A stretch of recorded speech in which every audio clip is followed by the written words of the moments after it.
Hola, hola, bienvenidos a Emprendiendo sin filtros, el podcast donde hablamos sobre emprendimiento sin pelos en la lengua, sin filtros, sin dejarnos nada afuera. Así que hoy estamos con Daniel Bet, Francisco Sepúlveda, José Miguel Carrasco y quien les habla Stefan Primnow.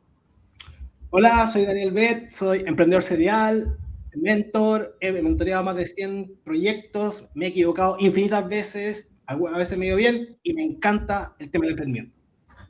Hola, hola, por mi lado, Francisco Sepúlveda, con un emprendimiento anterior desde el rubro de la energía y actualmente con una empresa de gestión de patrimonio. Estamos creciendo. Bueno, yo, José Miguel Carrasco, más vinculado al tema de emprendimiento agro y biotecnología, pero también mucho más metido en lo que era aceleradoras de negocio y gestión de innovación en empresas. Con el que les habla Stefan Primnow, emprendiendo varios años, después consultor de innovación, estuve a cargo de una aceleradora y ahora ayudo, asesoro a emprendedores en sus desarrollos comerciales y levantamiento de inversión. Entonces, el tema de hoy es equipos emprendedores. Entonces, como para dar un poco de introducción de esto, yo creo que es un tema que hemos pateado, pero es súper importante hablar al principio, porque hay muchas formas que uno puede partir un emprendimiento. Uno puede partir solo y después empezar a ir sumando miembros al equipo, pero hay muchas veces que partimos, no sé, 4 personas, 5 personas porque se nos ocurrió una idea y queremos armar un emprendimiento. Y eso es el origen del caos. Entonces, entender cómo navegamos esos temas, cómo va evolucionando el equipo en el tiempo. Así que eso vamos a conversar hoy día. Francisco, no sé si quieres comenzar con unos comentarios. Sí, mira, yo creo que hay dos frentes que podemos comenzar este tema. Uno es el tema de que parte los equipos, tal vez natural, cuando uno no viene de, tal vez de círculos emprendedores, mi caso, o también de que no tiene conocidos, familia, etcétera. Clásico que uno conversa, oye, me gustaría hacer esto con un familiar. Y te diría que al menos en la experiencia familiar que tengo, que te diría que, a ver, mi hermana y yo estamos, digamos, formalmente con empresa, pero antes no. Y me acuerdo que yo tenía un tío, no voy a decir nombres, pero un tío por el lado de mi mamá que siempre le gustó emprender, pero siempre le iba como el hoyo, pero siempre. Me acuerdo, es triste esta historia, pero más de alguna vez los pacos llegaron a embargarle las cosas a la casa. O sea, le fue bastante mal. ¿Ya? ¿A su casa o a Y casa de sus socios? Porque eso ya es peor. no, a él, digamos, porque él como que emprendía solo, no le fue bien, la verdad. Por lo Y menos mi viejo un tiempo, me acuerdo que, bueno, creo que fue para la crisis asiática o la subprime, una de las dos, también perdió la pega, bueno, obviamente en esa crisis medio mundo lo pasó bastante mal. Y tenían como una, mi papá dijo, ¿sabes qué podríamos hacer esto? Veo que esto falta en la universidad, ¿eh? Dijo, ya, perfecto. Y medio que este tío nos da un poco de pena. Entonces, mi papá le dijo, ¿te querés sumar al proyecto? Y había una licitación para hacer esta cuestión. Como una universidad había llamado así como licitación para ver quién puede proveer este servicio. Y ya, perfecto, mi viejo bajó las bases, qué sé yo, las compró, que creo que estaban, no sé, como 20 lucas. Esa típica como nominal para que nadie esté de mirón.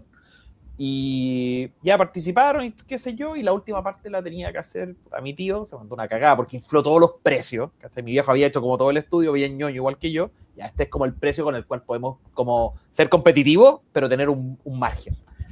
Y nada, este tío nos dijo, no, esto está fuera de mercado, y lo subió y todo, y quedaron afuera, ¿cachai? Derechamente. Puta, y mi viejo no entendía, así mi viejo así como, loco, soy ingeniero, es imposible que mis cálculos estén mal. Hasta que revisó lo que este weón subió, estaba todo inflado, y por supuesto quedó fuera de base porque el precio está más allá del precio reserva, por decirlo de alguna manera. Hubo una pelea familiar por esa weá, ¿cachai? Y ahí como que te das cuenta que en temas de familia de repente es mejor no hacer empresas con la familia. No digo negocios, porque de repente un par de negocios, no sé, te voy a inventar algo. Mi hermana vende real estate en Estados Unidos, yo tengo gente de alto patrimonio y me dice, oye, me quiero comprar un departamento en Miami, te paso el contacto a mi hermana y ve tú qué onda, ¿cachai? Como que eso yo creo que sí se puede hacer, pero cuando se empieza como ya a ser socios de un negocio, medio que se pone bien complicado. Pasa incluso con los amigos, no sé, ahí de repente Daniel o José Miguel tienen alguna historia con amistades, pero al menos mi experiencia cercana con temas familiares, de ser socio, puta, es mejor evitarlo. Creo que José Miguel se quedó pegado. Ah, de veras. Bueno, entonces, Daniel, por favor, te dejo la palabra. Oye, a ver, socios es un gran tema en el mundo del emprendimiento. Hay empresas que básicamente mueren porque el tema societario, el tema de quiénes constituyen la empresa, no está bien ajustado. Me ha tocado mucho en las mentorías de repente ver equipos de fundadores así completamente como distorsionados, como o todos saben hacer lo mismo o tienen competencias en cosas que no son buenas para el negocio. Por ejemplo, no sé, clásico que dicen ya, yo vendo, yo hago el producto y le pregunté cuál es su experiencia en la industria que se están insertando con el negocio y ninguno tiene experiencia. Y es como, ya, ¿y cómo cachan esto? Entonces, no, es que yo lo vi por ahí. Y es como, no, pues aquí te falta el socio que justamente te pone el cable a tierra y te puede dar insights mucho más claros del negocio. Incluso te podría decir, seguir lo que estoy viendo, en realidad esta cuestión en la industria no sirve para nada, nadie la pesca. Entonces, eso también es un tema. Lo otro clásico con los socios es todos al principio, sí, hagamos este emprendimiento, vamos, que se puede y toda la cuestión. Y al poco andar, uno dice, mira, sé que me salió una oportunidad acá, tengo que ir a estudiarme acá. Y al principio como que el cap table, la malla societaria, que todos están, no sé, eran tres, está ahí entre tres, como que te queda ahí este famoso free rider. Entonces también ahí están los mecanismos de vesting que hemos hablado y que mucha gente no los conoce. Es bien típico que no se hable porque en Chile y en Latinoamérica, salvo que esté haciendo una startup, como que no se estila tener pactos de accionistas iniciales, no se estila tener este tipo de estructuras que son los vesting. Después vamos a mostrar qué es un vesting, pero, o lo por hecho de, que es como básicamente un acuerdo de cómo tú vas adquiriendo propiedad sobre la empresa en función de tiempo, cumplir ciertos hitos. Entonces, si te vas en un momento dado, te vas con cero o te vas con un poco la empresa, pero no con el tercio, por ejemplo, que te correspondería si es que estuvieras full time ya metido arriesgándolo todo en el proyecto. Entonces, y también hay un tema de los socios, aparte de la habilidad, y esto es la experiencia mía, es el tema ético. No digo que haya éticas buenas o éticas malas, incluso creo que no funciona así, sino que es que ciertos principios que son para ti importantes, tus socios también sean importantes para ellos.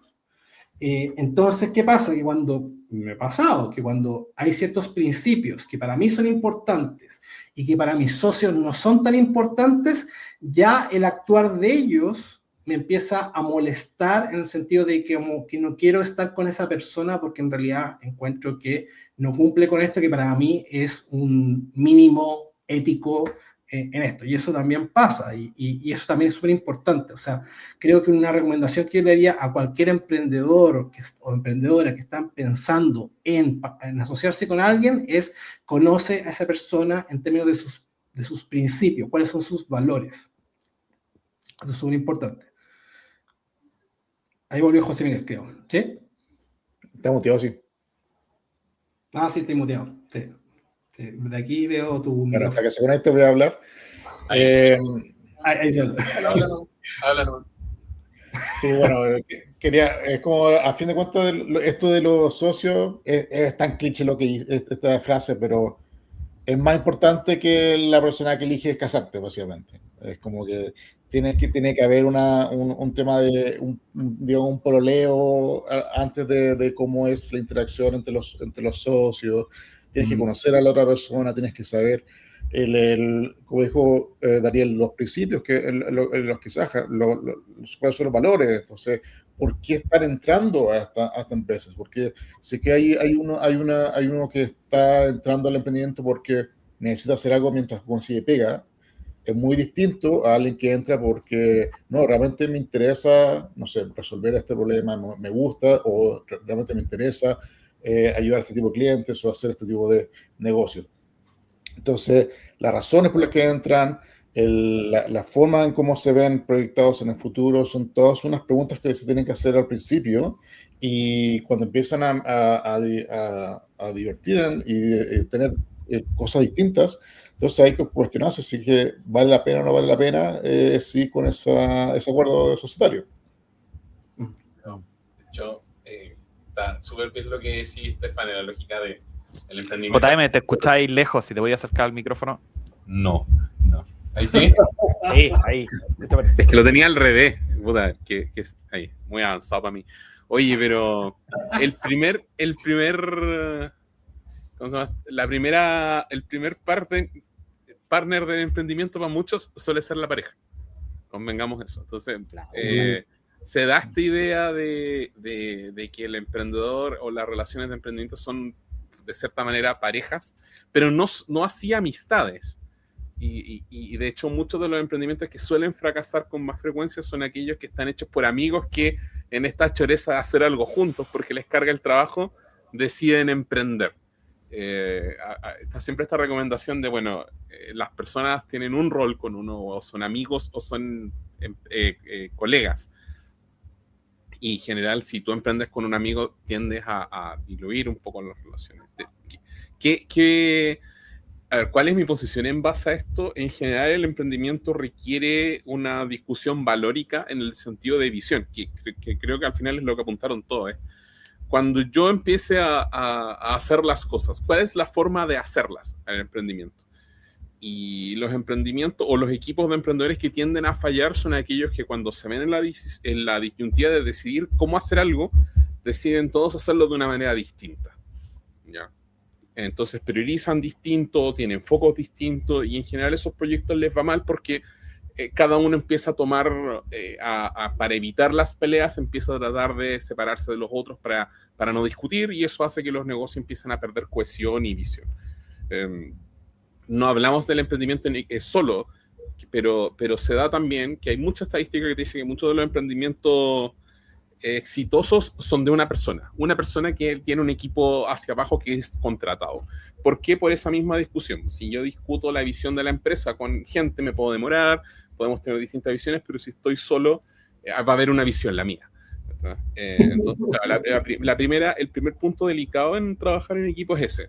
Nos juntamos y vamos a tener la misma visión para trabajar, o en verdad nos juntamos porque encontramos que hay una oportunidad chora, pero cada uno piensa y tiene posiciones distintas al momento de enfrentar cómo abordar el emprendimiento para hacerlo exitoso. Ahí sumar algo que a ver, a mí me pasó, que fue el tema que nombró muy bien Daniel, el tema de los valores. Uno mira huevos, o sea, para quien no esté escuchando y haya trabajado, que siempre te dicen la empresa, ni esta es nuestra misión, visión, los valores, que uno siempre los mira a huevos, y en particular yo lo digo como eléctrico, yo siempre pensé que esa cuestión era un jugo. Hasta que me empecé a meter en emprendimiento, me empecé a meter en sociedades, invertí en sociedades, y ahí te das cuenta que en efecto la visión y todas estas cosas que uno puede encontrar al principio, oye, que latero esta cuestión, en efecto es como el pegamento de los equipos que ante cualquier cosa, oye, ya, pero ¿por qué estamos haciendo esto? Y ¿cachai? Que hay un norte común, es como, ya, perfecto. Y desde ahí se pueden arreglar muchos problemas, porque podemos tener distintas versiones de cómo hacer las cosas, pero ambos genuinamente, si tienes dos socios, ambos genuinamente quieren apuntar para el mismo norte. ¿Ya? Entonces, vean también ese tema de la parte valórico, no lo miren a huevo, y todo lo contrario, que bueno que lo nombraste, Daniel, porque en efecto uno lo puede mirar como algo, como poca cosa, pero finalmente termina siendo súper importante, porque es justamente que cuando todo está mal, es lo que te da el norte, es como para dónde estamos, es como cuando uno tiene pareja y pelea, al tiro no pensáis en terminar, ¿cachai? O sea, salvo que tengáis un problema psicológico muy grave, no podía amenazar con irte. Claro, uno dice como ya, nos amamos, sí, perfecto. Resolvamos este problema porque los dos tenemos un mismo norte. El tema de los socios pasa exactamente lo mismo. Y si en efecto uno está porque, chuta, no encuentro pega y quiero estar por mientras haciendo algo, y otro quiere cambiar el mundo, va a cambiar una cuestión diametralmente distinta, o sea, perdón, algo muy chiquitito, y las decisiones de cómo trabajar van a cambiar diametralmente. Y ahí al final la cuestión va a morir. Sí, hay un punto también ahí que quiero tocar, el tema de los equipos de fundadores y también el tipo de negocio, que lo tocaba también al principio, que decía como que a veces tienen alguien que vende, hay que construir el producto, pero le falta justamente aquel que conoce la industria o que podría aportar eso. Me ha tocado muchas veces ver en las mentorías proyectos, por ejemplo, tipo tecnológico, donde el computín, por así decirlo, el CTO es una empresa de desarrollo externa o es un empleado.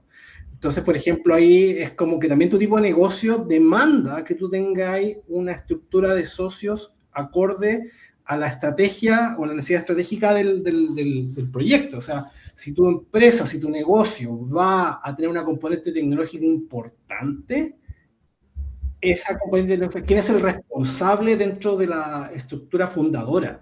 No puede ser un elemento externo, no puede ser un elemento que se puede ir en cualquier momento. Porque si no, no permite que evolucione, no permite que cambie, no permite que madure. Los negocios no son estáticos. El software, por ejemplo, tampoco es estático.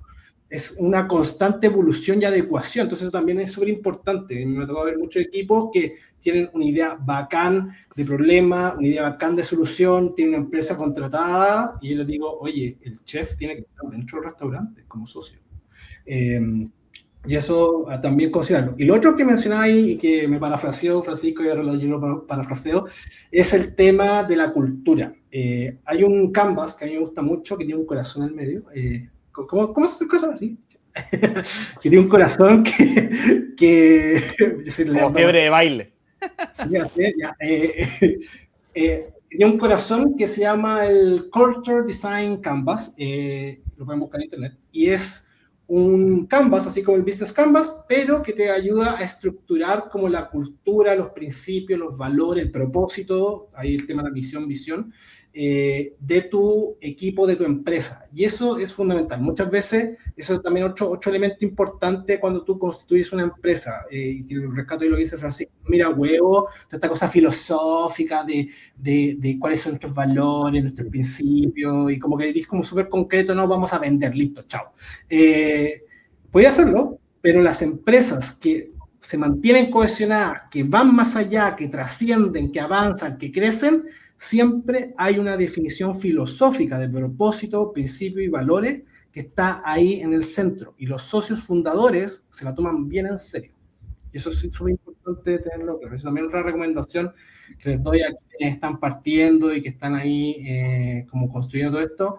Dense el trabajo de reflexionar para qué y el por qué, el famoso why del Simon Sinek. Así que eso. Qué bueno que tomaste el tema de la cultura. A mí me gusta mucho este libro hay dos libros que me gustan mucho que hablan sobre cultura. Uno es el Culture Code de Dan Coyle, creo que se llama, o Coleman. No, Dan Coyle creo que se llama. Y el otro es el de Ben Horowitz, el What You Do is What You Are. Y en este segundo de What You Do is What You Are está muy, muy enfocado en cómo la cultura no es algo que uno llega y dice, esta es la cultura, estos son los valores, estos son los principios y ahora todos vamos a estar así alineados con eso. Sino que se va formando entre orgánico y dirigido, pero a partir de las acciones que va tomando tanto el líder y por consiguiente la empresa. Entonces, el líder es una cuestión fundamental para la formación de la cultura de la empresa. Y creo que por ahí está muy, muy relacionado con lo que dijiste, JM, de que muchas veces las empresas que mejor les va es porque tienen un líder claro, y ese líder claro es el que después contrata o va teniendo un equipo por debajo. Porque muchas veces cuando tienes socios que son igualitarios y son igualitarios en todo, en la participación, pero también en los roles, entonces es como cuando el típico error que se veía antes, como que había un equipo de varias personas y no se decidían quién era el CEO, y decían, no, los dos vamos a ser CEO. No, problemas. Porque alguien tiene que votar al que y eso es súper claro. Yo creo que no es posible tener empresas exitosas de equipos que tengan como similar participación, pero uno tiene que finalmente ser CEO, el gerente general, el que tiene que ser el líder de la empresa. Y es el que últimamente tiene la última palabra a nivel de dirección, de visión, etc. Y eso es súper importante que quede claro, porque si es que lo otro, obviamente siempre tiene que haber una conversación, siempre tiene que haber disputa de ideas, pero si no se alinean últimamente, entonces ya empieza a ir para todos lados la empresa y se va a la ruina. Claro, ahora ojo. Carajo, se va a la mierda. Yo no lo mencionaba por la idea de que tiene que haber un gran puño, sino porque cuando estáis empezando una empresa hay algo que no existe, que lo han mencionado todos ustedes, que es la cultura. No hay una cultura. Finalmente son algunas personas que están empezando a instalar. Oye, cada vez que quiera hablar JM se le va al internet. Sí. Esto de vivir en el campo, Sí. lo de emprender en el agro se lo tomó demasiado en serio. Mira, pero ha quedado congelado en unas buenas posiciones, ¿eh? Yo encuentro que no están bien. Oye, el tema Sí, también... o sea, siguiendo la idea de JM, efectivamente, cuando uno son 3 cabros, obviamente no hay cultura. O sea, la cultura son lo que opinan los 3, pero la idea es que a medida que va creciendo el emprendimiento, tiene que haber como un lineamiento que viene desde la visión del líder. Dale ahí, JM, volviste. ¿Estás muteado? Sí.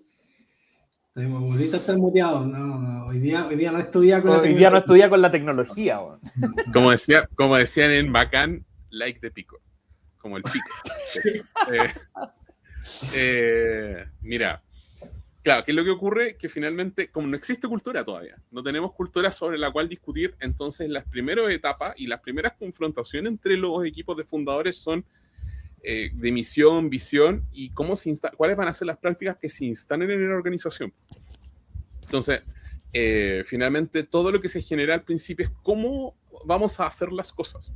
Y eso es, bueno, la misión, visión y valores están en la lógica de, bueno, cuando nos enfrentemos a un momento de tomar alguna decisión, ¿qué vamos a priorizar?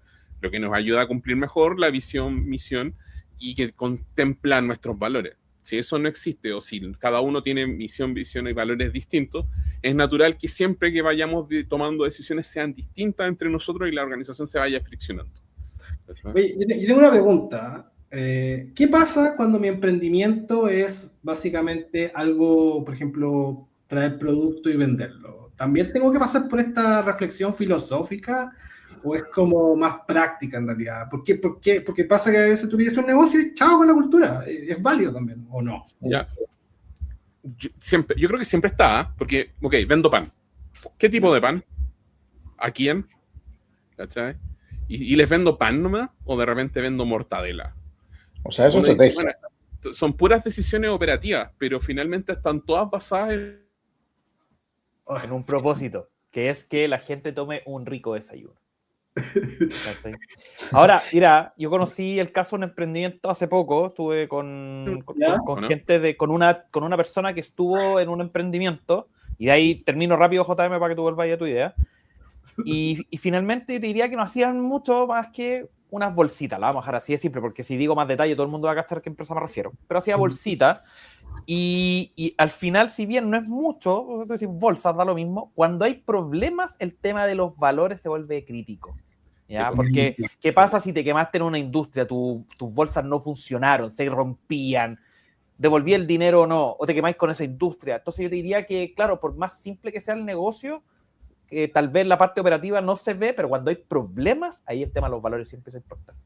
Sí, y yo iba a llegar a eso también, así que dijiste todo, Francisco. O sea, al final el cuento es ese, onda, la visión y valores nos ayuda a tomar decisiones de cómo vamos a hacer las cosas, y eso es particularmente más notorio cuando tenemos conflicto entre nosotros. Bueno, ahí yo quería complementar un poco hablando de... Me ha pasado también que he visto proyectos que me hablan de su solución y lo maravillosa que es su solución y están enamorados de su solución. Clásico de todo. Y ahí volvemos a lo del Golden Circle, y yo le digo ya, pero ¿por qué? ¿Para qué estás haciendo esto? ¿Cuál es tu motivación? Y pasa que en ese trabajo, en esa conversación, empiezan a darse cuenta cuál es la motivación.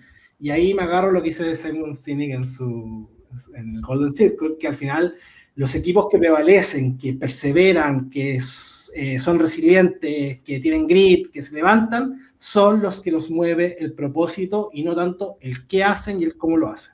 Entonces, si tú quieres que tu empresa siga avanzando hasta el infinito y más allá, el tema del propósito yo creo que igual es importante. Ok, no pudiste vender el producto, listo. El qué se acabó, chao, me voy para la casa. En cambio, si el por qué, el para qué estás vendiendo esto, qué problema quieres resolver, eso hace que tu negocio, aunque independiente de cómo sea la solución o el producto o el servicio que estés dando, va a igual prevalecer en el tiempo. Al final eso es lo que te mueve la pasión. Sí. Ahí, a ver, algo más que me gustaría agregar, el tema del tema de los socios, que creo que lo pasaste muy rápido, Daniel, y es importante. Yo te diría que el tema el pacto accionista, y eso lo he visto en muchos rubros, con amigos que tienen empresas gastronómicas. Uno siempre cree que no va a pasar nada, que no, si somos amigos, hemos sido amigos de toda la vida. Mira, cuando hay muchas lucas en juego pueden pasar problemas. Y te pongo un caso súper sencillo. ¿Qué pasa si la empresa le va tan bien? Y esto lo conocí por el caso de una contadora que me contó por uno de sus clientes. ¿Qué pasa si la empresa le empieza a ir tan la raja que empiezan a contratar gente y un socio se empota con una empleada y comete abuso sexual? ¿Qué pasó? ¿Cachai? Lo vaya a poder echar, ojo, es socio, o sea, lo tenéis que echar a modo de delito y todo. Y yo me acuerdo cuando hice mis pactos de accionistas en negocios que tenían anteriores, estaban abarcados todos esos casos. Y esa vez, ¿cachai? Siendo yo asesor de inversiones, me ayudó un asesor financiero, pero son estos asesores que ven merchant acquisition, ¿cachai? Yo no hago esas cosas, ¿ya?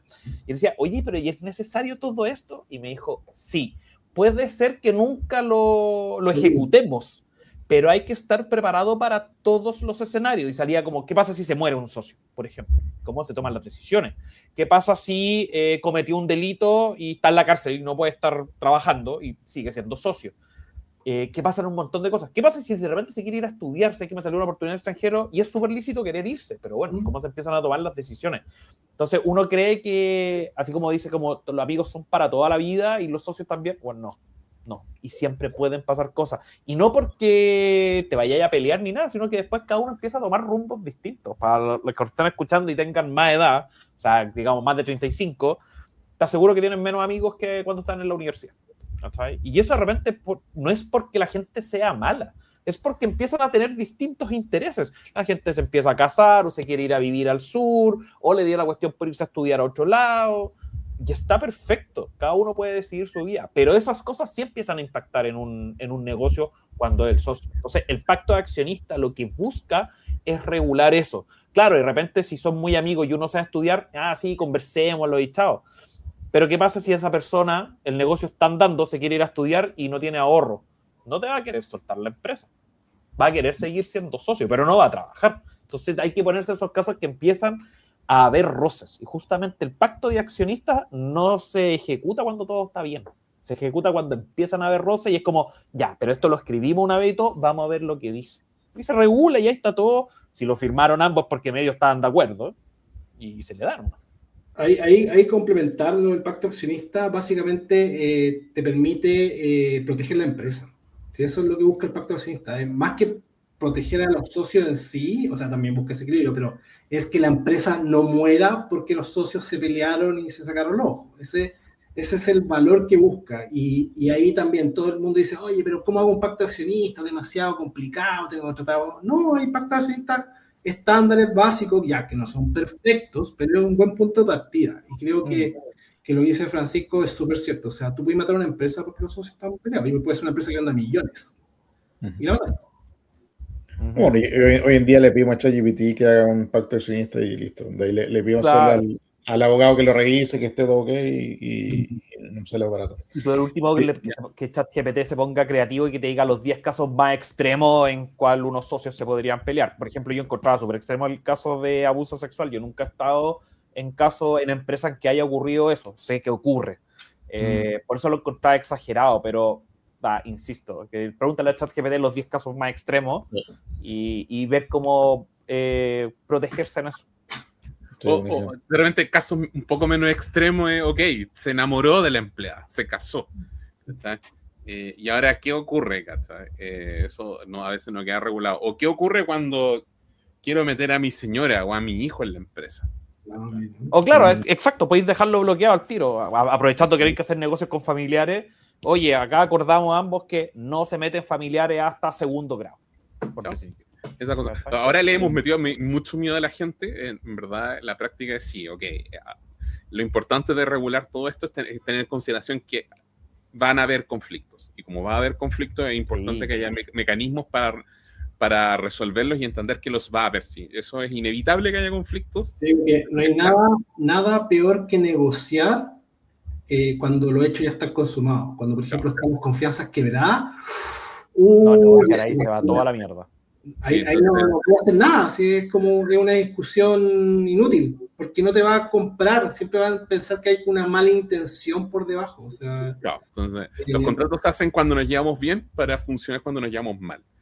Pero eso no es lo único que uno ve con los socios. No sé qué otras cosas tú recomendarías más allá de, ok, esto es al principio, cómo nos conflictamos, pero cómo se eligen los socios, qué recomendaciones darían, qué recomendaciones darías tú, Daniel o Stefan. O sea, lo mencioné un poco al principio, que es el tema de complementar, habilidades complementarias. O sea, como que si tú tuvieras como una gama de cosas que hay que abordar, buscaría como socios que se complementaran en esa lógica. Y ahí también, o sea, lo mencioné en otros capítulos, el tema de los cartones y los títulos, por favor, no se encandilen tanto con eso. Es importante, sí, pero no es suficiente.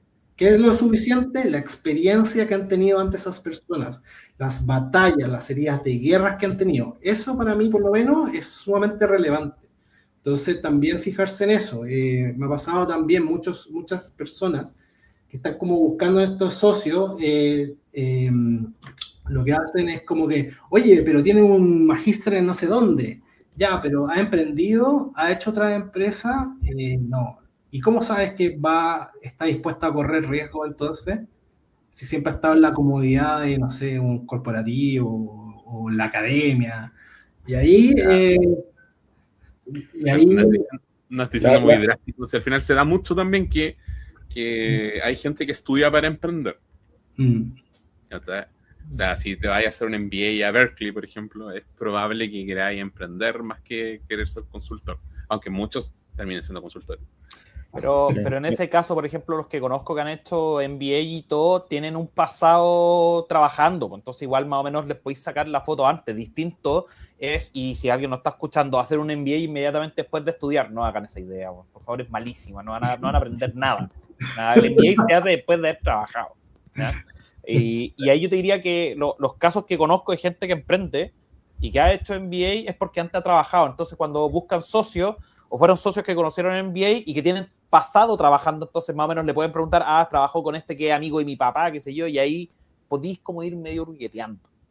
Sí, mira, yo a fin de cuentas, uno cuando se pone a buscar como un socio o alguien con quien trabajar, no lo va a poder decidir por un café o ir a tomar una cerveza. No, ayuda un poco.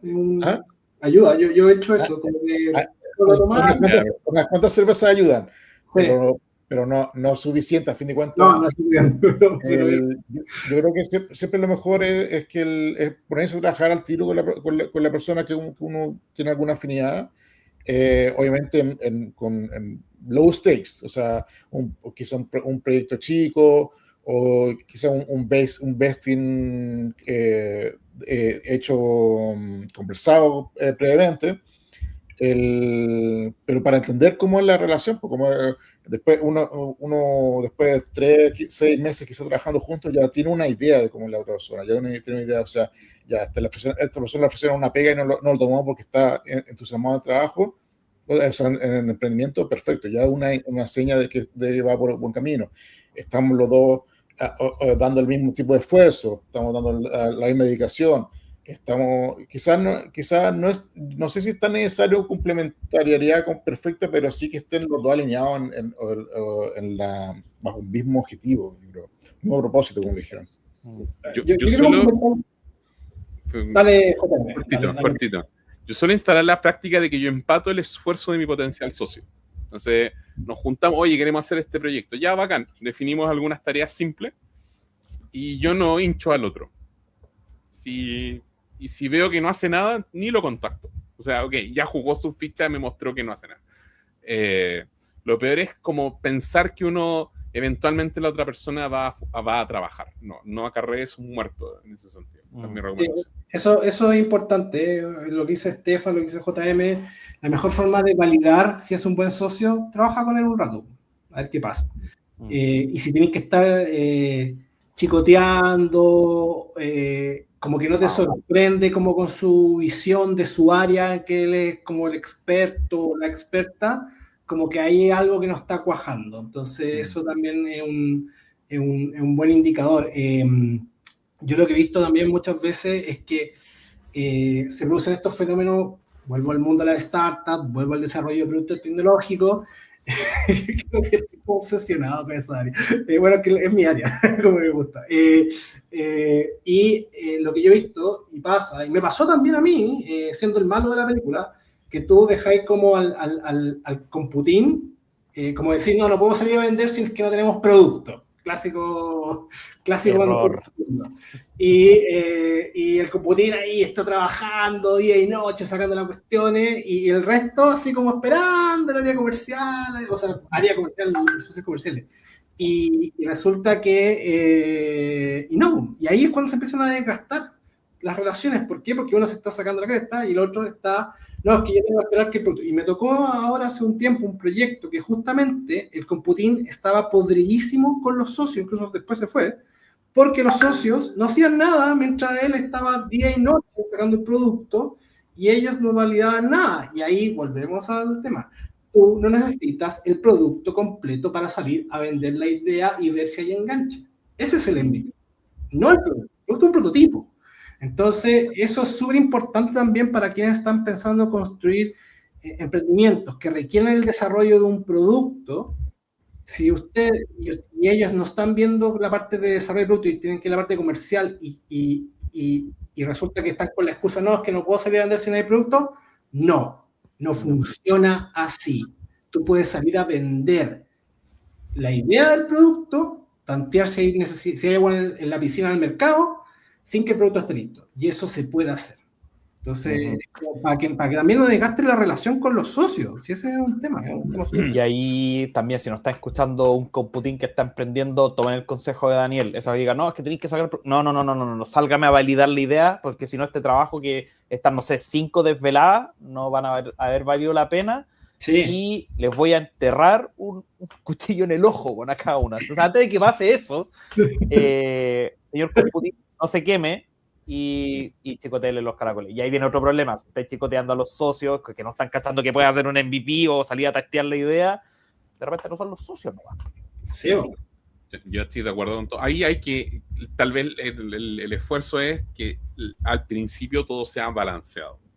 Hasta que lo que no se puede pensar es que un socio espera que el otro trabaje y después él va a trabajar. No funciona.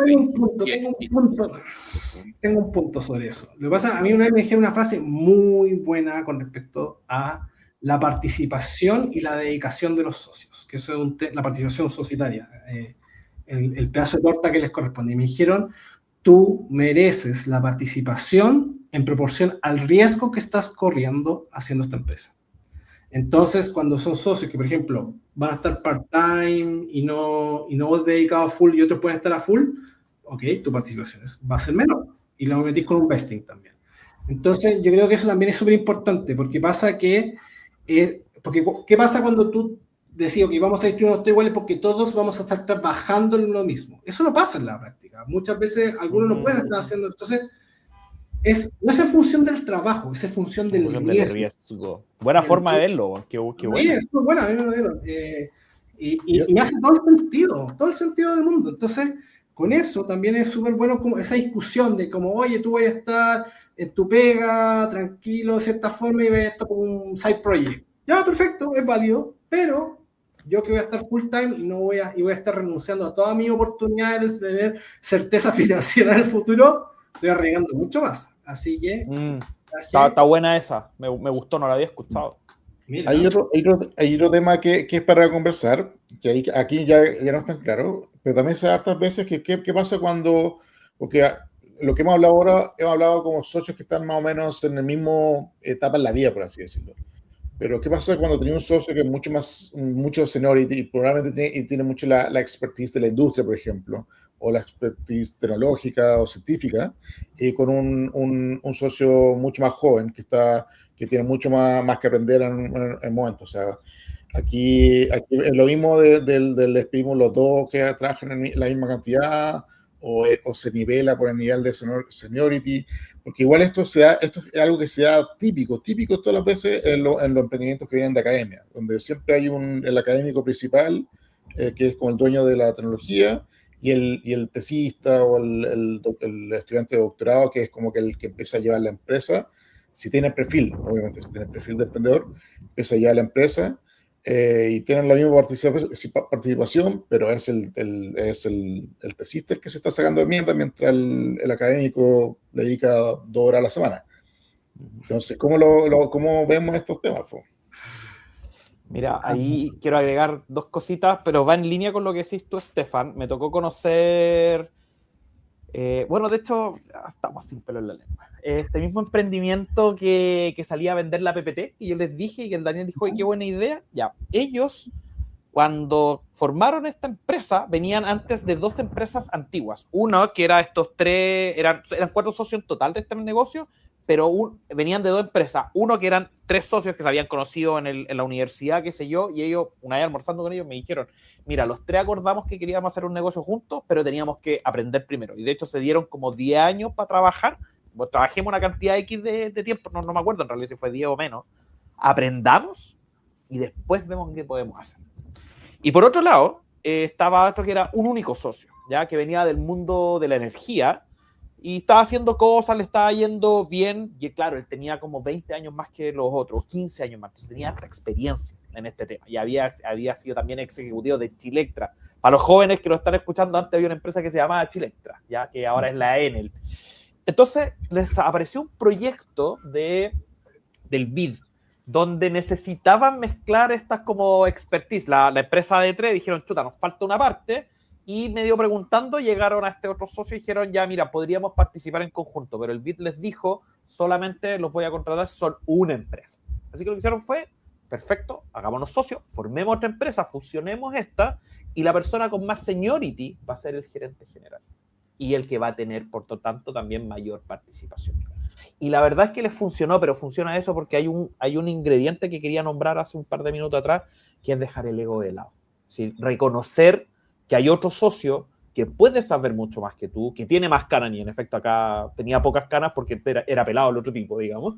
Pero, yo también estoy quedando así, pero había un tema de decir, ¿sabéis qué? Hay alguien que para el cargo de gerente general es más capaz que yo. Claro, en los directorios vamos a tener un peso, no sé si equilibrado, por supuesto que no, pero podemos roncar un poco más.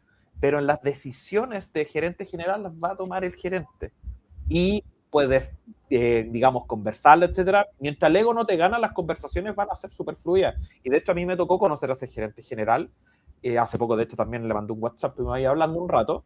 Y él también tenía un ego súper bajo. O sea, era una persona con la cual yo me tomé unas piscolas y era un tipo súper agradable. Entonces tú sabías que si él discrepaba contigo, no era porque simplemente te quisiera poner la bota encima. ¿Cachai? Y tenía la humildad también para decirte, mira, yo opino esto, pasé por estas cosas antes.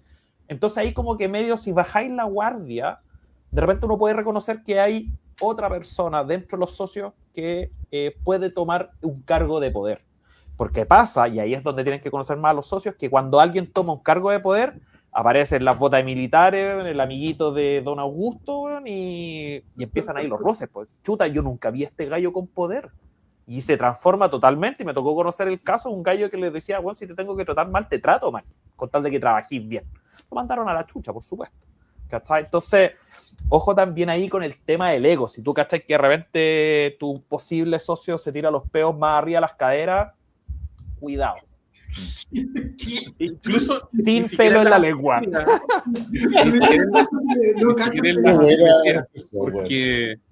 Porque también te ocurre, ¿qué pasa?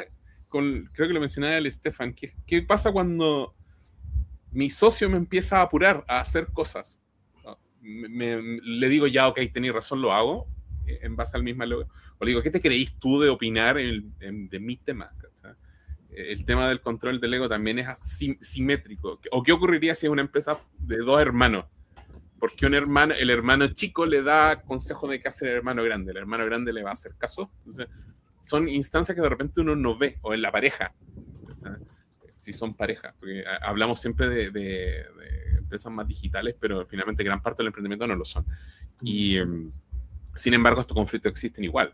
Y son también conflictos motivados por el ego y de cómo comunica uno algo que no le parece y cómo se resuelve. Me acuerdo que alguna vez estaba en una presentación con uno de los chilenos que escaló el Everest, la primera vez en los 90. Y él decía, el gran tema era cómo resolvemos los conflictos y cómo evitamos que esos conflictos arrastren decisiones posteriores. Porque finalmente no es solo resolver el conflicto, sino que yo quede tranquilo con la decisión que se tomó y no después la use como un argumento para una próxima discusión. Imagínense tomando una decisión y esa decisión no funciona.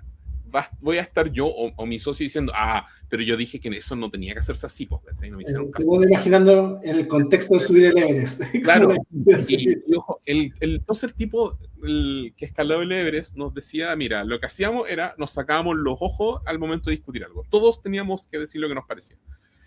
Se tomaba la decisión y nos olvidábamos. ¿Cachai? Entonces un equipo también, que es bueno, cuando se hace un grupo de emprendimiento, tiene que tener esa capacidad de discutir a sangre fría un problema, tomar una decisión y pasar la hoja, seguir adelante. Tengo una duda. ¿Esa discusión era sin juicios personales o con juicios personales? ¿A qué te refieres con juicios personales? Como que corchea a tu contraparte estúpida, por ejemplo. Bueno, si te encontrás de tu contraparte estúpida, no subís con el Everest, ¿cachai? O sea, un ejemplo, sí. ¿Cachai? O sí, quiero llegar allá para tratar de morir ahí, no. En el emprendimiento tú pones muchas cosas en juego, es como ponís tu plata, tu tiempo, entonces tenéis que elegir a alguien con el que lo vaya a hacer, como creo que no sé, lo decías tú, Estefan, es un pololeo, es una relación igual, donde compartís un montón de cosas, incluye el riesgo, incluye la plata, incluye el tiempo, malos ratos. Entonces elige a alguien con el que estés tranquilo, ¿cachai?